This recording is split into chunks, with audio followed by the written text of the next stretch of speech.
Okay, so now we're almost set up. Let me just go back and find. Okay. Okay, so good morning again, everybody. And today is April 23rd. Okay, so we could start with 3 bows to the Buddha. 1, 2, 3. And then we do the salutation.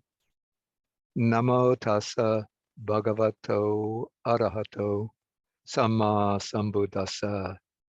Namo tassa bhagavato arahato samma sambuddhassa. Namo tassa bhagavato arahato samma sambuddhassa. Okay, so we are continuing now with our reading of the Anguttara Nikaya, Book of Fours. We're pretty much getting closer and closer to the end. And now we come to Sutta number 199. And the title of this sutta is Craving. And so if we know the formulation of the Four Noble Truths, we know that the Buddha spotlights craving as the second noble truth, the truth of the origin of dukkha. And here we're going to have an elaborate treatment of craving, which is going to be described by a number of sort of metaphorical terms, which are intended to sort of bring out the implications of craving from the standpoint from the standpoint of the Buddha's teaching.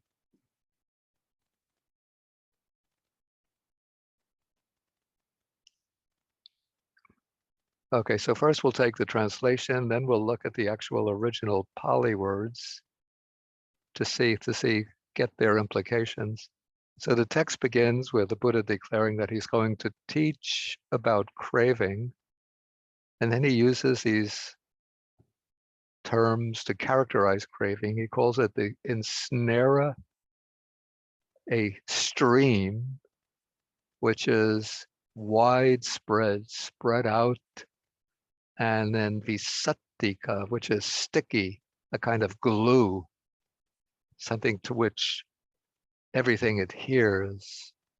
And then he says, by which this world, he uses rather strong words, has been smothered and enveloped, bound up, and it's become like a tangled skein, a knotted ball of thread, a mass of reeds and rushes. And then because of this craving, the world does not pass beyond, does not escape the plane of misery, the bad destinations, the lower world, and samsara. Yeah, so this opening statement is a very powerful statement using a whole bunch of similes and metaphorical language. Let me check on the size. How is the size of the text? I think we could increase it. Whoops, too much.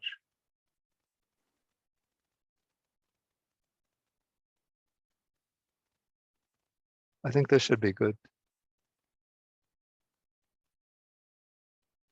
Okay, then I took the Pali passage and I'll increase the size.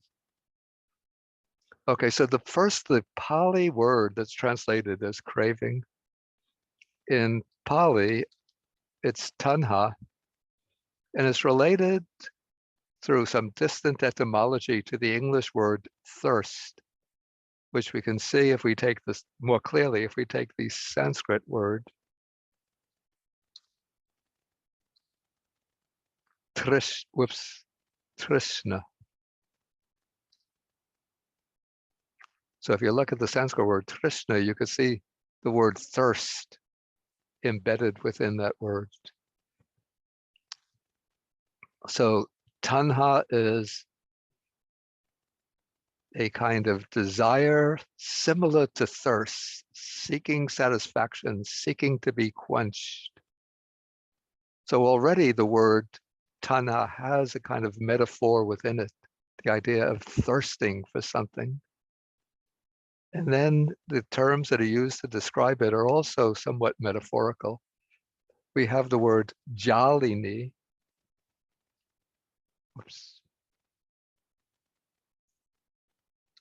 which is based on the word jala, which means a net, a snare, a trap. And so craving is said to be the ensnarer because it snares us. We fall victims to craving and we get trapped by craving. It's just like a fly falling into a spider's web, struggling to get out, but it can't get out. And then the spider comes and catches the fly and weaves a net around it and then devours the fly. So we are sort of victimized by the craving, except that the craving is not something that comes from outside, but it comes from within. It swells up in the mind and traps us in this cycle, repetitive cycle. It's kind of repetitive cycle of desiring something. Hopefully we obtain it, then we're temporarily satisfied, but then the craving arises again, and we have to seek the object of craving. We get it, we satisfy ourselves temporarily, and then the craving arises again and again in different ways. And so it's jalini. It is a snare, a trap, a net, a web. Then the next word is saritang, which comes from the verb sarati, which has the meaning of to run out.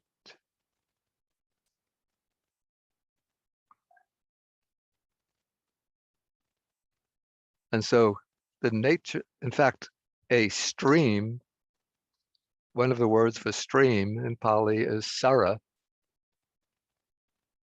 or even sarita can also be a word designating a stream. So craving is like a stream because it's constantly flowing from object to object, or even it's like a stream that drives us from the past into the present, into the future, but it's always flowing along. And like a stream, it sort of carries us along, just like a person falls into a flowing stream and they get carried along that stream up to the river, and then if they're not able to emerge, the river will carry them to the ocean. So craving is like a stream which is always flowing out through the senses to each of the corresponding objects.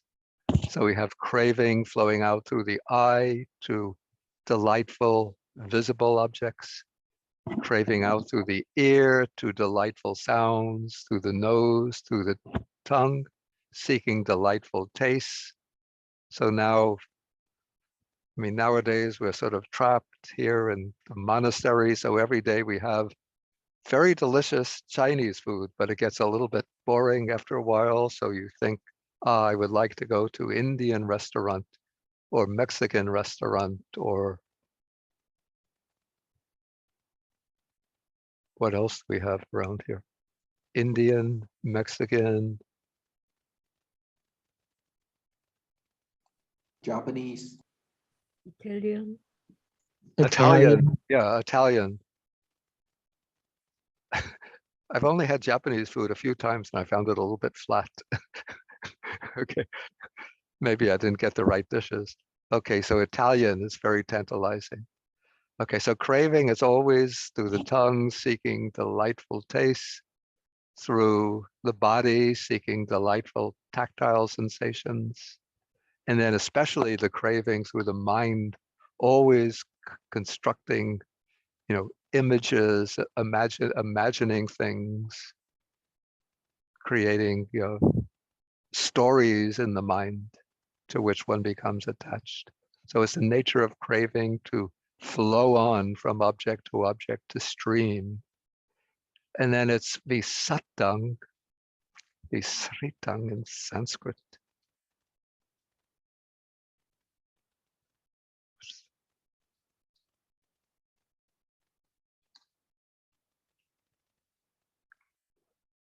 Yeah, I think visatang or Sanskrit visritang must be derived from the same original verb, sarati, to flow, to run, but the prefix V gives a sense of going in different directions. So it's the nature of craving to flow, to move, to stream in different directions. It doesn't just remain steady, but it's always sort of expanding. So even you could see how this works at if we consider like international relations or global relations. One country starts to get some power, maybe some dictator, some tyrant will build up the power within his own country. Then he looks at a neighbor, he sees a weak neighboring country, conquers it, dominates it, annexes it. But not satisfied with that, starts looking for the next country, another weaker country, conquers that.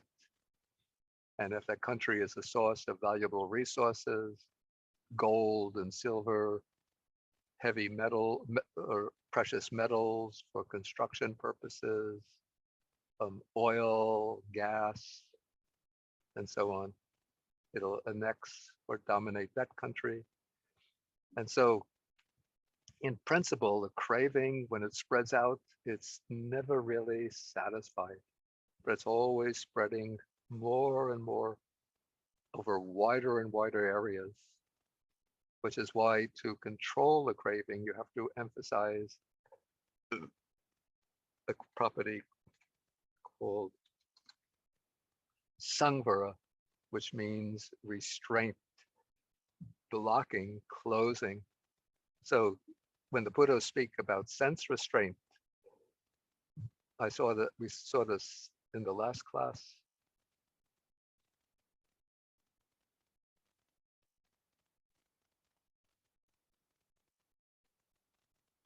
So we have the case of somebody who doesn't have restraint. So having seen a form with the eye, in this case, he or she will grasp at the marks and features. And then by leaving the eye unrestrained, then unwholesome mental states of, especially of longing. Longing is another synonym for craving, will arise, will invade the mind. And so then one starts exploring the marks and features of the object and becomes overcome by craving for it. And so the remedy for that is to practice restraint, which means to not allow the senses to roam out amongst their objects.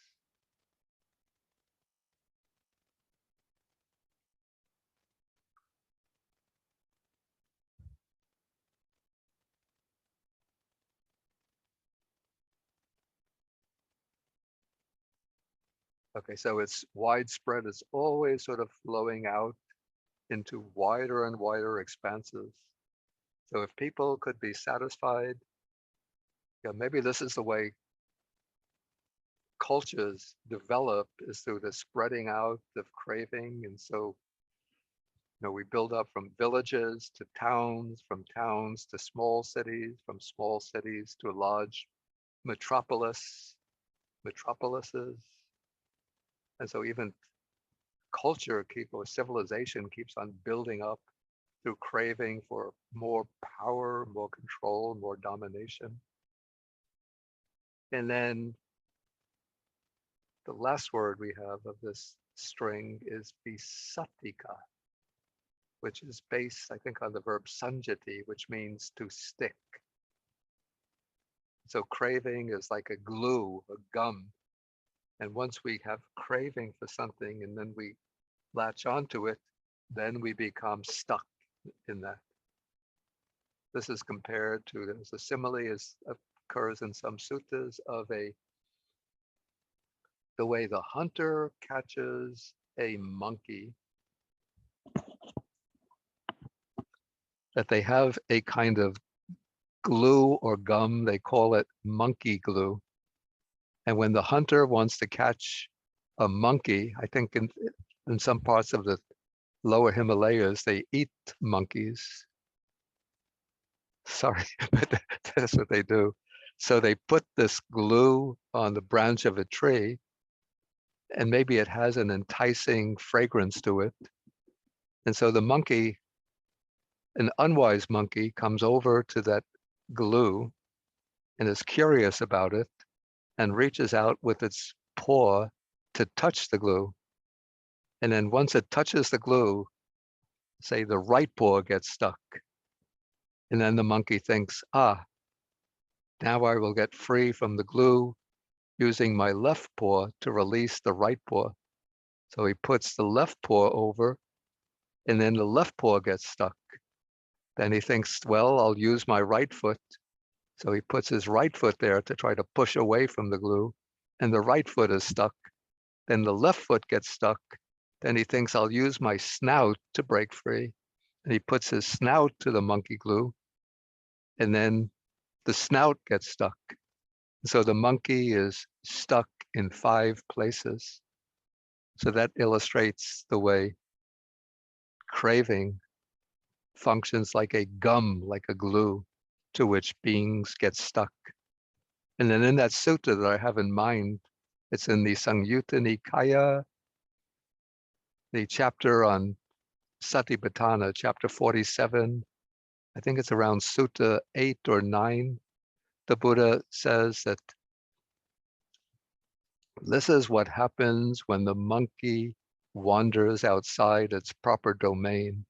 And then he says to the monks, for you, sort of what's the equivalent of the monkey glue are the chords of sensual pleasures. That is, delightful forms, sounds, odors, tastes, tactile objects. And if you wander into that area of those 5 sensual pleasures, then you will get stuck like the monkey.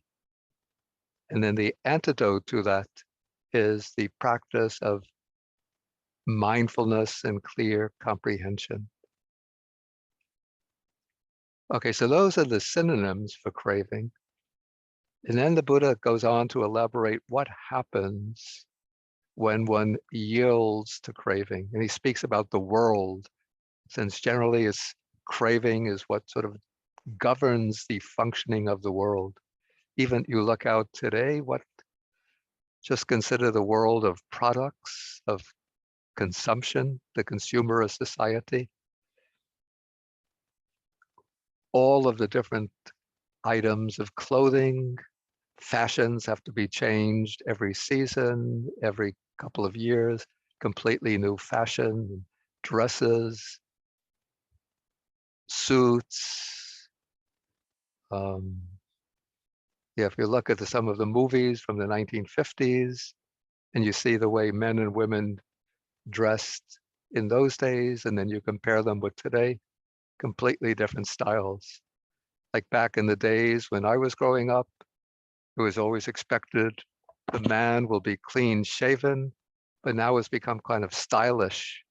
I mean, it's okay to have a beard and a mustache, but it's the style for the man to look like a real rugged man, to be like 2 or 3 days unshaven. And then in the decades ago, for the woman, the hair was always supposed to be, they go to the, what do they call this?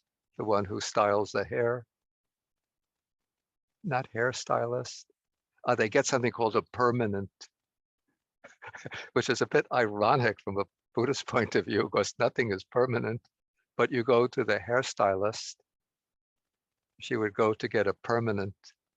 But now the ideal sort of for the woman is for the hair to look rather sort of completely unkempt. That's become the style. So styles are always changing. New products are always emerging with, if you have an iPhone, what, 8 or 9? Now, what is the latest iPhone? 13. 13. Oh, they're up to 13.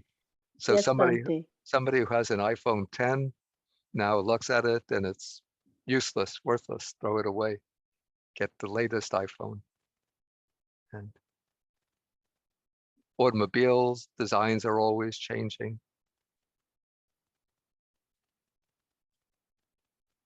Okay, so the world becomes smothered and enveloped by this craving. And then we have again some more metaphors. It becomes like a tangled skein. Yes, if I remember, the commentary explains this expression as being like the nest of a bird. So the bird, when constructing a nest, will collect various pieces of different types of grass and straw, and then forms it into a nest in which all of the strands of grass and straw are tangled with each other, so difficult to separate. So the world has become like this, a tangled skein, like a knotted ball of thread, a mass of reeds and rushes. And then this is sort of the key decisive point, that because of this craving, the world doesn't overcome, doesn't escape the plane of misery, the bad destination, the lower world. So these three expressions are terms for the three lower realms of existence. So what are the three lower realms? The hell realms, the animal realm, and then the preta, the world of the pretas, sometimes translated the hungry ghosts, or I would prefer the afflicted spirits, the spirit beings. So those are the bad destinations, and that's the opposite of that are the two good destinations, the human realm, more or less good, and the heavenly realms. But craving causes bondage not only to the bad destinations, but it is that particular factor which serves as the strongest bond to samsara, to the entire round of rebirths, including the good destinations. So because of craving, again,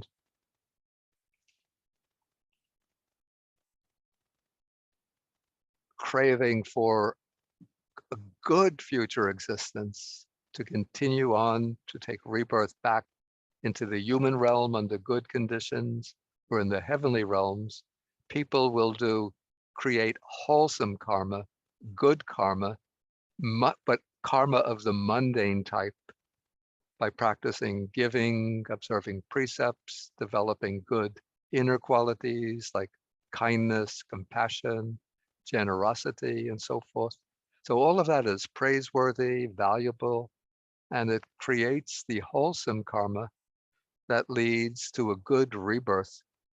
But underlying that wholesome karma, there is still craving, which keeps one bound to samsara, so that even if one spends thousands of years in the heavenly realm, as long as there is still the craving present within the mind stream, when that celestial heavenly existence comes to an end, it's followed by rebirth elsewhere, perhaps back into the human realm or even into the lower realms.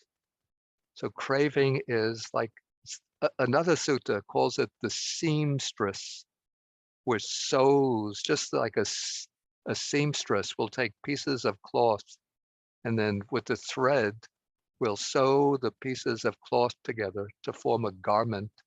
So craving is the seamstress which sows one existence to the next, maintaining the cycle, the continuity of samsara, of repeated birth and death.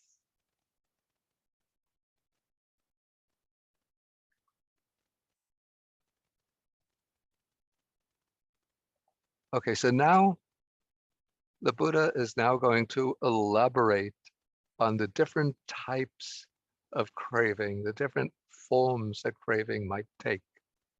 He calls these the 18 currents of craving. Let me get the Pali word.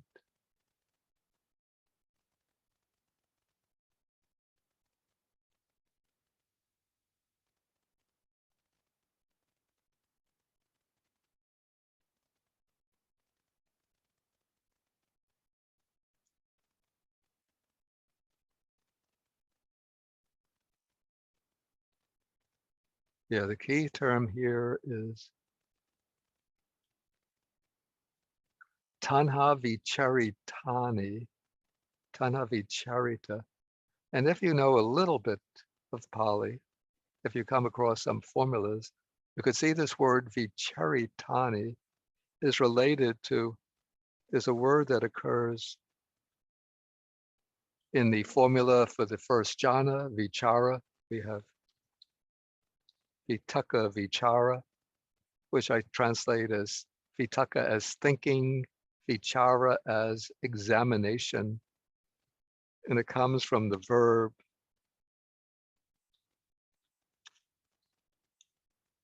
vicharity, which originally vicharity means literally to walk around, to wander around, but it's applied most often to the mental process of thinking over, pondering, reflecting.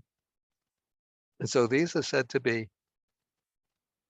I translated it rather freely as here, currents of craving, because a current is something that flows like it's wandering, but it could also be taken as ponderings or kind of thought formations due to craving.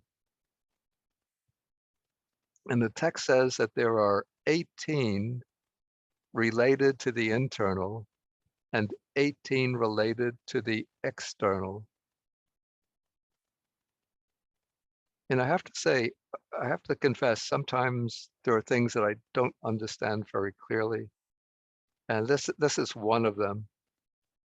Since it uses 18, I think it must be 18 expressions, and some of them are not entirely so clear. But this is the way I translated them, I think, based on the commentary.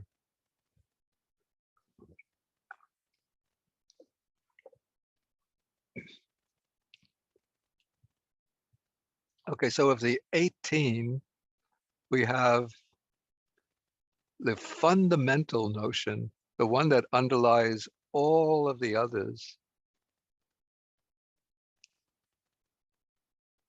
is the idea, the notion, I am.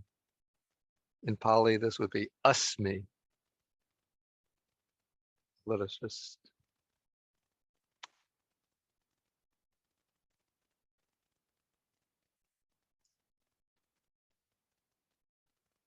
maybe I'll just paste them all.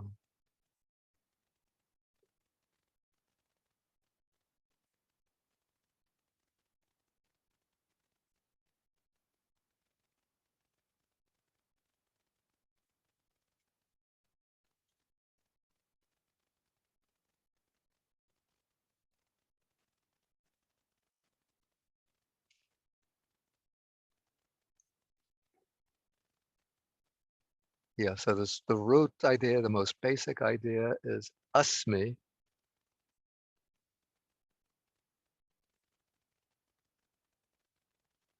which has the sense of I am. And this is the root or basis of all the others because it involves we call this the fundamental conceptual or cognitive error of positing a real I. That is sort of the basic.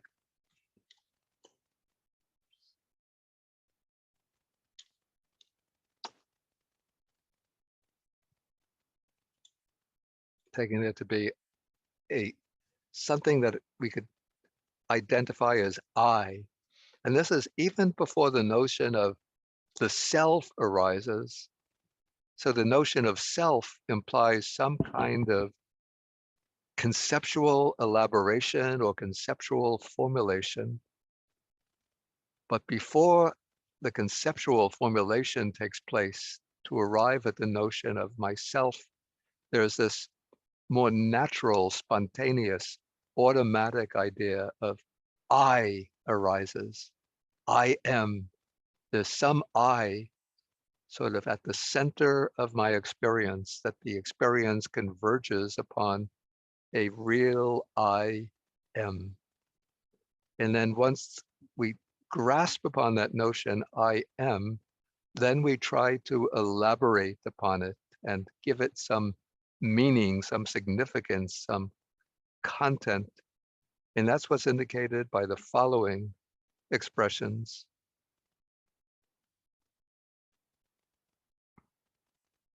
And if you look at the Pali text, you could just see that in the parentheses and the brackets, you see that even the editors were uncertain about some of these terms because they're rather obscure. So you get different readings. The C represents the Sinhalese edition. The Sia is the Siamese or Thai edition. The Kam is the Cambodian edition. The P is the PTS, that's the English Pali Text Society edition. So there are different readings and different editions. So this is all rather, my renderings here are a bit of guesswork. But the basic thing is that once you have the notion I am, then you start speculating about what is that I am. So I am thus, maybe this is taking I am material, bodily form, I am the mind, I am consciousness, I am the will, and I am just so, I am otherwise. Then these two are quite significant in much of the Buddhist thought. So this is the duality or the pair of I am lasting, I am enduring,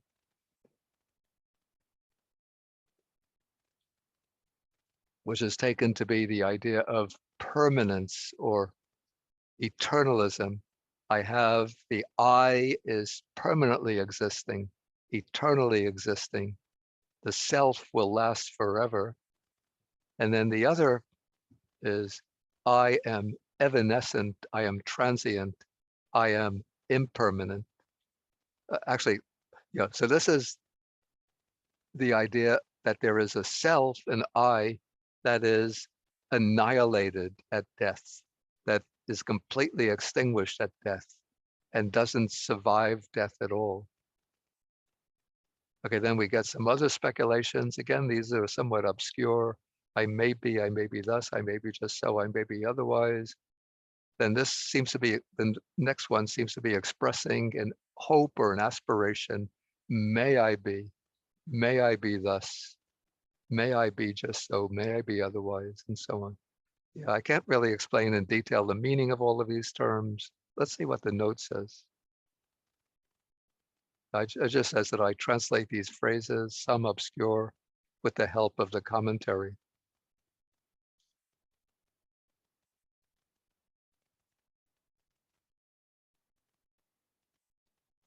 Okay, then we have the 18 currents of craving related to the external. So relating to the internal means relating to one's own 5 aggregates. Then the 18 currents of craving related to the external is referring to something outside of, apart from one's own 5 aggregates. So we have the first of these is the notion I am because of this.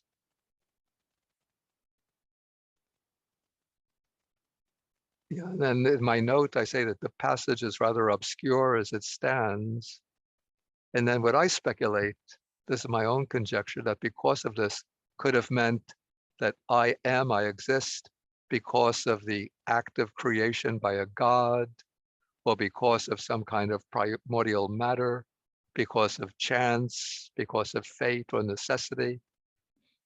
Yeah, again, it's obscure, but it seems that this notion is positing some external cause for the I, for the person, the self that's existing here as myself. And then we have the elaborations, I am thus because of this, I am just so because of this, and so on and so on. Again, the terms are a bit obscure. Okay, so here we have 18 currents of craving related to the internal, 18 currents of craving related to the external, and those are called the 36 currents of craving. And I have my own maybe conjecture. If I were to enumerate the 18 currents of craving related to the internal, I wouldn't do it this way, but we have 18, what are called the 18 elements. So what are the 18 elements? So we have 6 sense objects,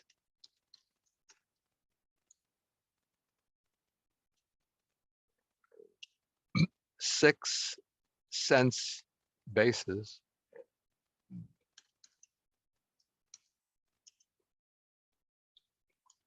this would be the eye, ear, etc. And then we have 6 corresponding types of consciousness.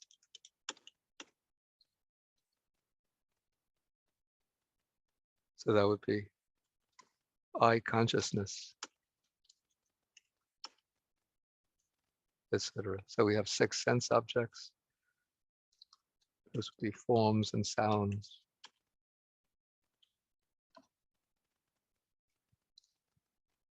Okay, so when you add these up, the 3 sets of 6, so we have 18. These form the 18 dhatus, or 18 elements.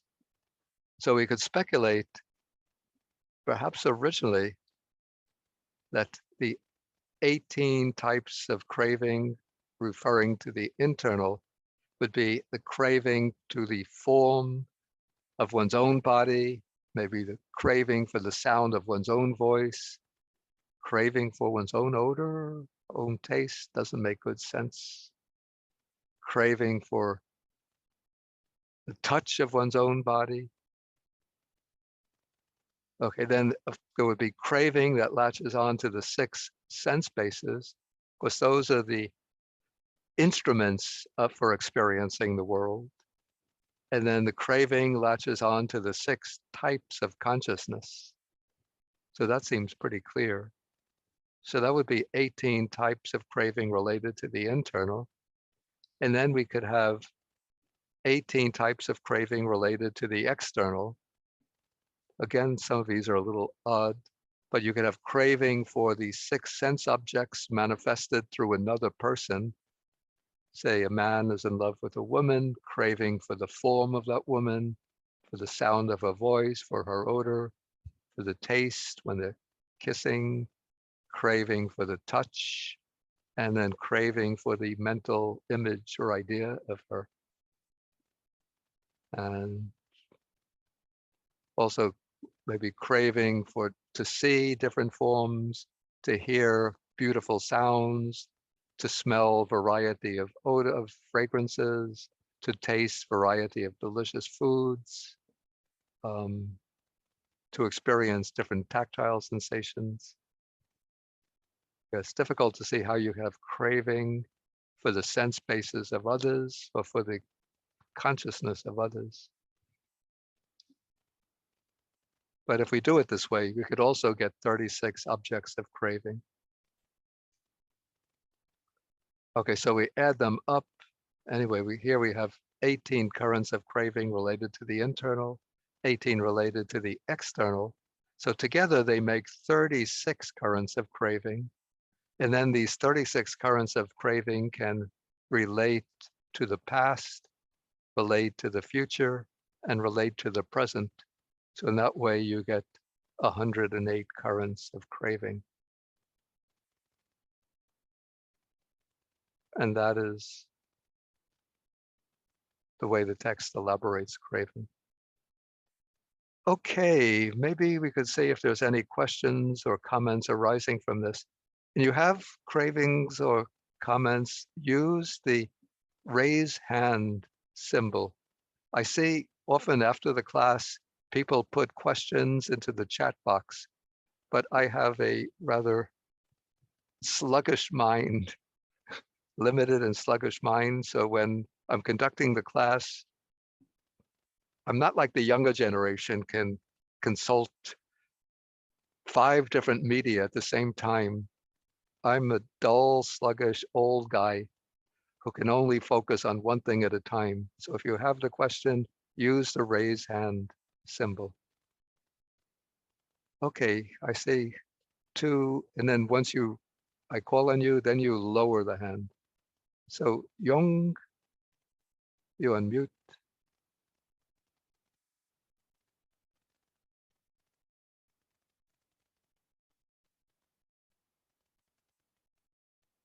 You have to unmute.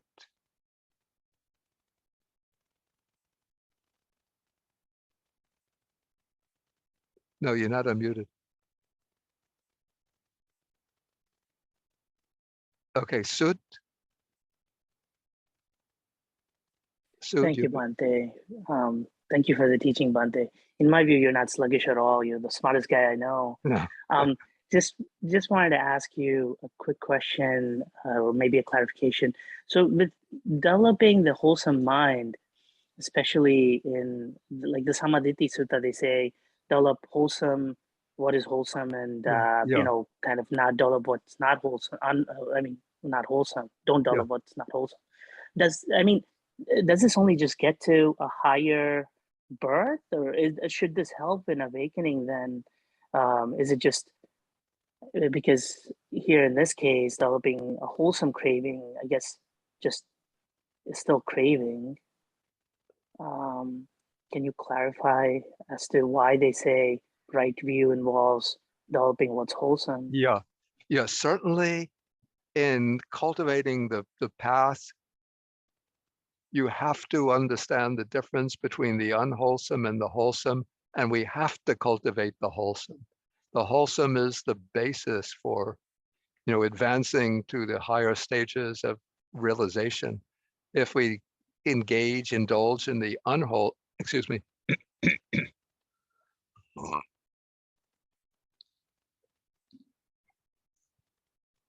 If we, excuse me, I'm getting some phlegm in the throat. If we indulge in the unwholesome, then that's going to be creating obstacles to the progress. And so what I say is that the wholesome is sort of like the fuel of the rocket ship, that the rocket in the lower stage of the rocket ship, that the rocket needs to break the gravitational force of the Earth and head out into outer space. And so we have to develop the wholesome, even the mundane wholesome activities like practicing giving, observing precepts, acting with kindness and compassion in everyday life, practicing what they call the paramis, like patience, energy, truthfulness, determination. All of that is building up the good, strong, wholesome qualities of the mind, which will serve as the foundation or basis for. So if we just develop that on its own without having the deeper right view and without cultivating the higher practices, those activities will generate the good karma or merit that will bring about a higher rebirth, like in the heavenly realms or back into good conditions in the human realm. But that would not, from the Buddhist standpoint, that would not be sufficient. But we need that as a foundation or a basis.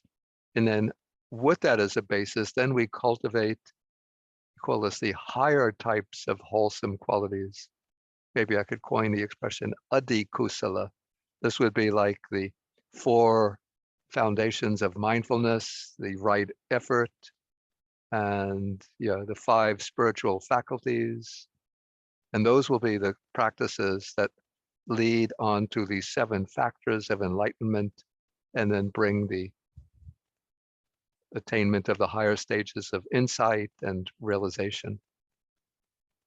Yeah, does that make the matter clear? Yes, Bhante. So just that's only partially, I guess. That's just, there's a mundane right view, I guess, and then there's a trend, like there's more work after that, I guess. Yeah.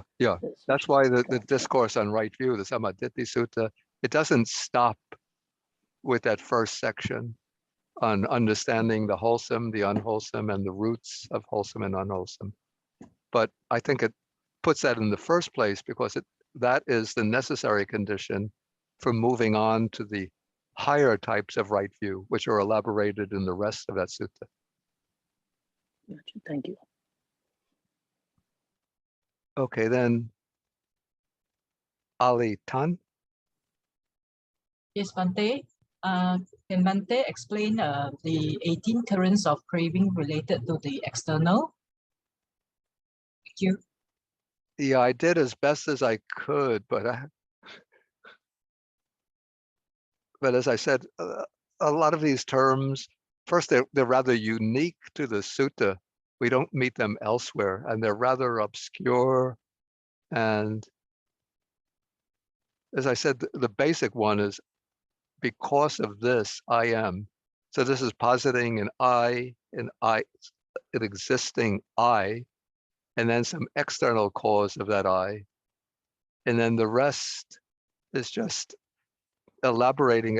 It uses the same elaborations as the previous paragraph on the internal, except that it's ascribing some cause, some external cause to each of these conditions.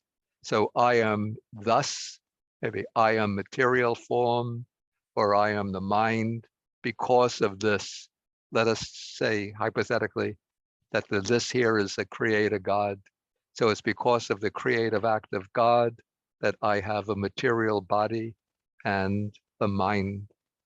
I am just so because of this. Maybe I have a white body born in the United States, in New York, in fact, with a mind with certain qualities because of that creative act of God. I am otherwise because of this. I am different from others in these respects because of that. Then I am permanent because of the creative act of God. Or maybe this would be a rather strange type of God that has the beings annihilated at death. But maybe if the external cause is chance or fate, so because of fate, I'm evanescent, I'm annihilated at death. And then the rest, you can just use your imagination. Again, it's even the commentary doesn't give such convincing explanations here. Okay, we'll move on to the next question. This will be Ivan. Thank Ivan. you. Yeah. Thank you, Bhante. Thank you, Okay. Bhante. Good morning, Bande. Thank you Good so morning. much for the teaching. Okay, thank you. So Bande, when Bande earlier explained about the internal and external currents, and Bande mentioned that these terms are very obscure and not easy to understand. Yeah. So assuming that they are perhaps related to wrong view, hence they might be unwholesome. So Yeah. if we don't understand it, would that be okay? Yeah, I don't think you have to understand the meaning of all of these Pali terms because, as I said, they're somewhat obscure. But probably if we look into our own thought processes, we might see them exemplified by some of our own thoughts. But the main things, let's just go back to the internal. Oops.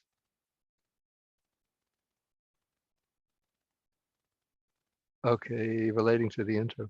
So the main ones here is first what I call the most primitive notion, the most fundamental notion is simply I am. So this is even preceding wrong view. This would be on the side of what is called conceit, the asmi mana, the conceit I am.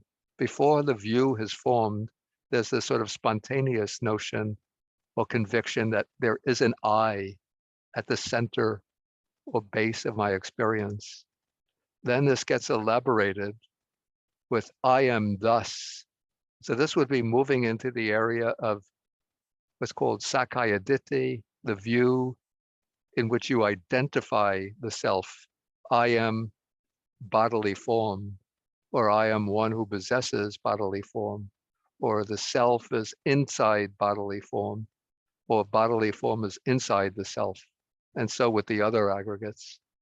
And then these other, I am just so, I am otherwise, a bit obscure.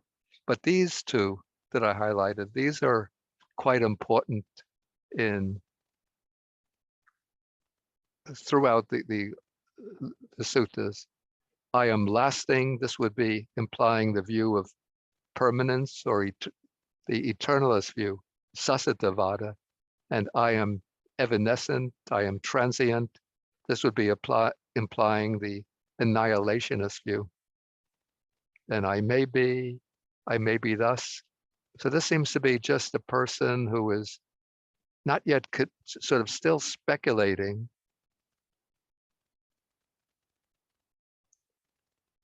It seems like they're not even certain that they exist. So they say, I may be, and that they're not quite certain what they are. So I may be thus, or I may be just so. It's just saying almost the same thing in different words. I may be otherwise. Yeah, so these seem to be the views corresponding to the previous ones, except they're hypothetical rather than definitive. And these, starting from may I be, is expressing a wish, a hope, like may I be in the next life, may I be maybe reborn in heaven, may I be thus in my next life, may I be I say, may I be a monk in my next life. but some might think, may I be a deva, may I be a Brahma, may I be a president of the country, may I be a billionaire. Okay, is that okay? Thank you so much, Bhante. Okay. So now we come to Chung. Good morning, Bhante. Thank Good you very morning. much, Bhante, for the teachings. Bhante mentioned about the 18 dhatus just now. Yeah. Yeah. So I wonder whether Bhante can kindly explain the difference between dhatu, ayatana, and watu, because it's something that's always like not very clear to me. Like for chaku, watu, chakayatana, chaku, watu, all seem to refer to the same thing, chaku pasada. But then like mano dhatu, Yeah. manayatana, hadaya watu, then seem to be different. So I wonder whether Bhante can kindly explain the difference between the among these terms. Thank you. Yeah. This is actually quite a big topic, and I dealt with this in detail when we were going through the Abhidharmata Sangaha. I wonder if I could refer you instead of trying to answer. Of course, it would take. Let me take the other questions first, and then we'll see how much time we have left. If I don't have time to answer this, then I'll try to refer you to. You find on YouTube in different forms the recordings of the classes that I gave last year and earlier years, in which I dealt with the relations of ayatanas, dhatus, and vatus. Okay, so let's see if we'll see if there are simpler questions that can take place first. Okay, Chandupa. Hi, Bhikkhu Bodhi. Hi. My question is basically, do you think that because there's a lot of obscure terms in the sutta, do you think that some of it might be mixed in, like commentary or parts of it might be mixed into the sutta? You mean like later editions? Yeah, because it's like 18 and 18 and some of the terms are very obscure. Yeah, I have to say that when you get to some of these numerical elaborations, we start to suspect a little bit that not from the commentarial period, but maybe from a somewhat later period when the monks are sort of compiling the teachings, that they elaborate somewhat. Yeah, we can't know for Okay. sure, but that just, especially like a lot of the words here, we just don't find them elsewhere in the Sutta Pitaka. So, and like even the commentary is sort of guessing at the meaning. So they do seem to have the flavor of something that comes from a later elaboration. A little bit like sort of moving in the direction of the Abhidharma way of treating a topic. Whereas when in the suttas, like especially the suttas on dependent origination, when the Buddha is explaining what is craving, he'll say simply, there's craving for visible forms, craving for sounds, odors, tastes, tactile sensations, and mental objects, and that's it. And that makes, to me, that makes greater sense, more sense. Okay, we go to the next question. This will be Dao. Yes. Yes. Good morning, Bante. Good morning. Bante, I have a question regarding when you mentioned the base, the external objects, and the consciousness. I'm confused about the term internal and externals. For example, when we read about the internal, the material and the mental part of the five aggregate. And then they mentioned that the smell or the sound is part of the material. How could the smell and the sound from external become part of the material, which is defined in the five aggregate? Yeah. Okay, that's an interesting question. Yeah, often we think that when the text mentioned the five aggregates, that it means just that the five aggregates mean the five aggregates that constitute my own being, my own person, my own personhood. But actually, the word aggregate really means the totality, the collection. And so when we have the material aggregate, the rupa kanda, the aggregate of material form, it means not only the material form that constitutes my own body, but it means all material form whatsoever, internal and external.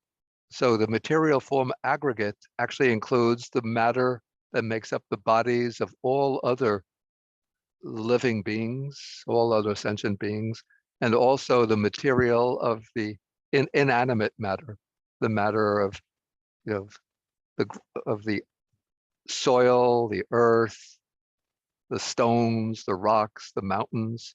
All that is really included in the aggregate of material form. Of course, feeling, perception, mental formations, consciousness will include all feeling, internal and external. So it's my own feelings, and the feelings of all other people are included within the aggregate of feeling. And so with perception, mental formations, consciousness, it includes all instances of those things, internal and external.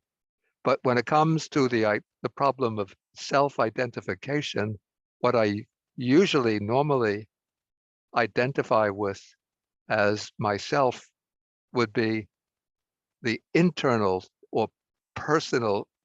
Actually, the word internal is a little misleading since it suggests what is inside, but maybe personal five aggregates are the ones that we would normally identify with as being myself, what I am. But then the external things would be the things that we take to be mine, to be what belongs to the self. Does that make it clear? Yeah. So the five aggregates are totalities, the totality of material things, the totality of feelings, the totality of perception, and so on. But usually, as I said, because we each identify with our own collection of the five aggregates. So when the Buddha is giving practical teachings, it usually refers to contemplating primarily one's own, the five aggregates that within oneself that constitute one's own person. Okay, we'll move on. Okay, Young, did you find out how to unmute? Okay, now you're open. Thank you, Bante. I remember the 3 types of craving in the introductory Buddhism class. Yeah. We are all talking same cravings here. And if I'm wondering if there is a benefit to understand craving this way in Sutta 199. Yeah, actually one could Eliminating craving. yeah, one could actually apply maybe here, maybe we don't see very prominence given to the 3 types of craving: craving for sensual pleasures, craving for existence, which is usually taken to mean craving for permanent existence, for the eternal existence of the self, and craving for annihilation, the craving for the self to be annihilated. So in this particular passage, we don't see any kind of prominence given to the craving for sensual pleasures, but here we have the duality of I am lasting. So this would be an expression of the craving for existence, or even I may, or may I be. Also, this would be an expression of the craving for existence.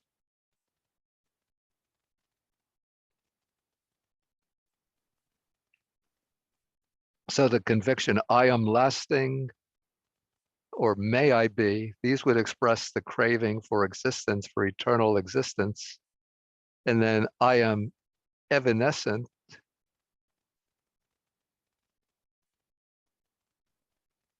There should be one, may I be, may I not be, a desire not to exist. But I am evanescent, that would be an expression of the craving for non-existence. Mm-hmm. Maybe may I be otherwise. I just don't see here something that corresponds, that expresses the craving for non-existence. There should be one, may I not be, may I cease to be. That would be craving for non-existence. Okay, let's see if we could take the other questions. Next one is Jacob. Thank you, Bhante. I was just curious as to why you think that this sutta in particular belongs in the Book of Fours. Yeah, actually, that's a good question. And I think I had a note on that.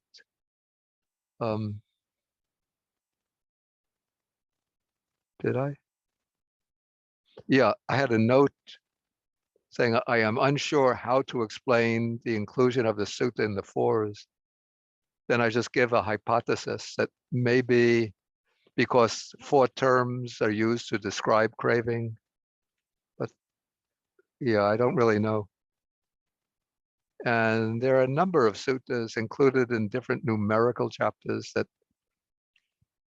rather difficult to see what is the numerical basis for that. Yeah, I just don't know for sure. Thank you, Bhante. Okay, you're wrong. Yes, Bhante, I don't have a question. I just want to report that in the Chinese version of the sutta, go in on. the Sangyutta Agama, Yeah. The external part is basically the sutta says it's the same as the internal part, except that it's based on what belongs to I. Mm-hmm. But of course, the 18 items here are different. They are not exactly the same as the Pali version. Mm-hmm. I just want to report that. Yeah, I should have taken a look at that, but maybe I'll do that later. Okay, thank you. Yeah, I think we have a few minutes, so I could just go back to the question about, let's see, the relationship of ayatanas, dhatus, and vatu was very technical subject. Okay, and then my view of this is a bit different from the Abhidharma commentarial view. So what the okay, so the 6 ayatanas, we have the external ayatanas, forms, sounds. Maybe the easiest way is for me to get the manual of Abhidharma.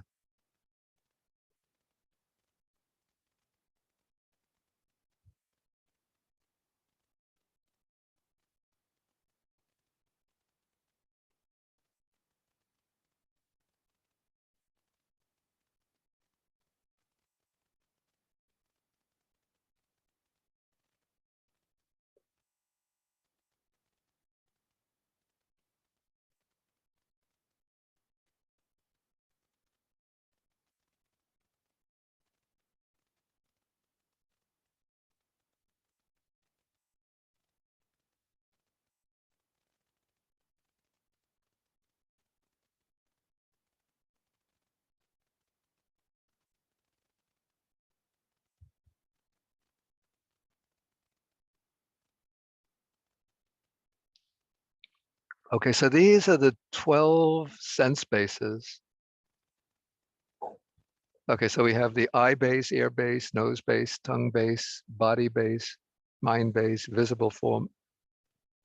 Okay, so these are the 6 internal bases. We'll use different color coding.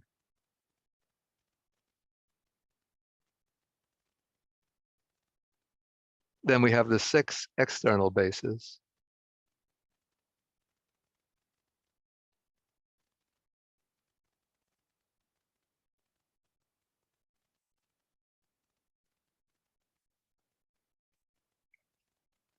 Is it visible? Clearly visible? Yes, Bhante.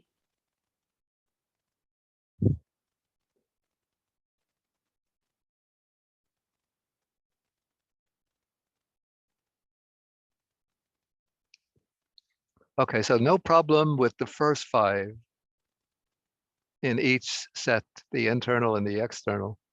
Okay, now sort of the subject that's a bit obscure is the mind base, manayatana. So according to the method of the Abhidharma and the commentaries, the mind base includes all types of consciousness are included in the mind base. All types of consciousness go into the mind base. And then the mental object base is taken to include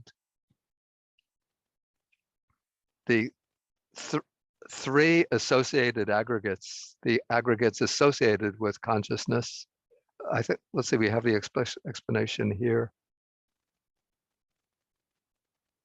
Okay, the mental object base includes only those entities not found among the other bases.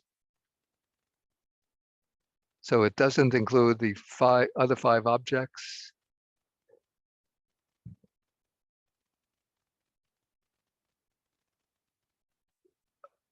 This is it. So the mental object base includes the 52 mental factors. So that includes feeling, perception, and volitions, 16 kinds of subtle matter, and nibbana. So that's the Abhidhamma way of explanation. So the mind base includes all types of consciousness, and the mental object base includes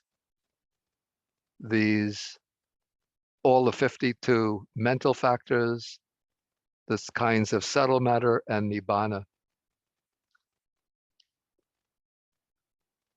But the way I understand it, so if we just base on the suttas, it seems to me that was originally intended by the mind base is a kind of mind faculty, which is the base for the arising of mano-vijnana, mind consciousness. And the mental object base, the dhammayatana, is simply the objective sphere of mind consciousness. So I don't, in my opinion, originally what was not in such a technical distinction as we find in the Abhidhamma was not intended, but simply the mind base is the mental organ, it's mental, not physical, but the mental faculty or function, which is the base for mind consciousness, and mental object base, the objects of mind consciousness. Okay, then when we come to the elements, this is where it gets a bit technical.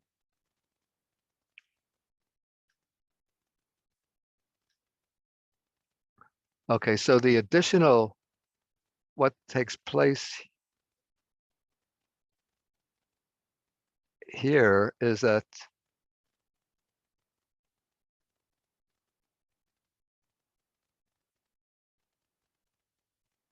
it's the elements of consciousness where we are sort of enumerated separately.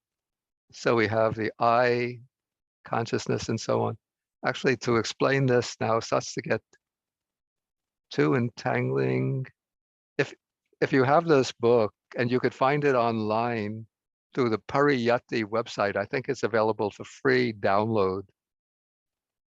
You can go to this chapter. I think this is chapter 7, section 13 for an explanation of the 18 elements, because I have to go up now for the meal because they're waiting for me.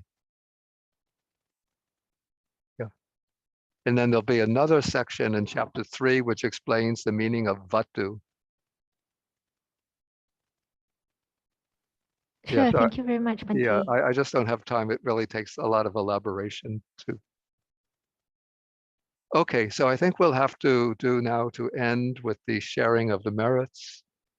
And if you have people that you know who have gone through difficult times recently, people in trouble, conflict, difficulties, you could share the merits with them. Otherwise, we share with all beings.